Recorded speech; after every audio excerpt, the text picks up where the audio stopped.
အားလုံးပဲမင်္ဂလာပါဗျာ Safe Cruise နော် ဒီ ATM set ကိုသုံးပြီးတော့ကျွန်တော် message ထွက်ပြန်မှာငွေထည့်မယ်ဆိုလို့ရှိရင်ကျွန်တော်ပထမဆုံးနေပြီးတော့ start ဆိုတဲ့ဟာလေးကို start ဆိုတဲ့ဟာလေးနေလေးပါဗျာ enter ခေါ်လိုက်ပါ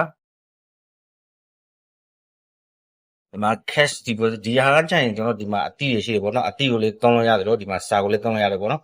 cash deposit ကိုနေလေးပါပြီးတော့မိမိစိတ်နေတဲ့ဆိုတော့ဘာသာရပ်ကိုရေးရှင်းလိုက်ပါဗျ English ပြီးတော့ဒီမှာ yes ဆိုတဲ့ဟာလေးကိုနှိပ်လိုက်ပါဒီမှာကျွန်တော် message thread ဆိုတဲ့ဟာလေးကိုဒီနေရာမှာလိပ်ရှင်းလိုက်ပါဗျ message thread ဒီမှာ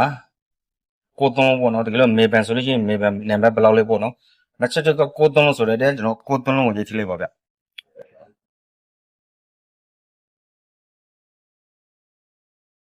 ကိုသုံးလုံးရေးထည့်ပြီးတော့ဒီမှာ confirm ဆိုတဲ့ဟာလေးကိုနှိပ်လိုက်ပါဒီမှာ do you wish to continue ဆိုတာဒီနေရာမှာ yes ဆိုတဲ့ဟာလေးနှိပ်လိုက်ပါပြီးတော့ဒီနေရာလေးမှာကျွန်တော်ဒီမှာကျွန်တော်တို့account number ကို message account number ကိုဒီမှာရေးထည့်လိုက်ပါဗျ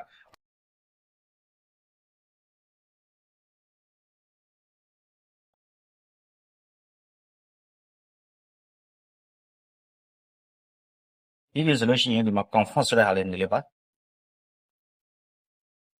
တကယ်လို့ကျွန်တော် account number ရေးထည့်တဲ့ဟာမှန်တယ်ဆိုလို့ရှိရင်ဒီနေရာလေးမှာကျွန်တော်ရဲ့နာမည်ပေါ်တယ်ပေါ့နော်မမှန်ဘူးဆိုလို့ရှိရင်ကျွန်တော်နာမည်မပေါ်ဘူးပေါ့ဒီမှာမှန်တယ်ဆိုလို့ရှိရင်ကျွန်တော်နာမည်ပေါ်တယ်ပေါ့နော်ဒီလိုဆိုလို့ရှိရင်ဒီမှာ confirm ဆိုတဲ့ဟာလေးနှိပ်လိုက်ပါ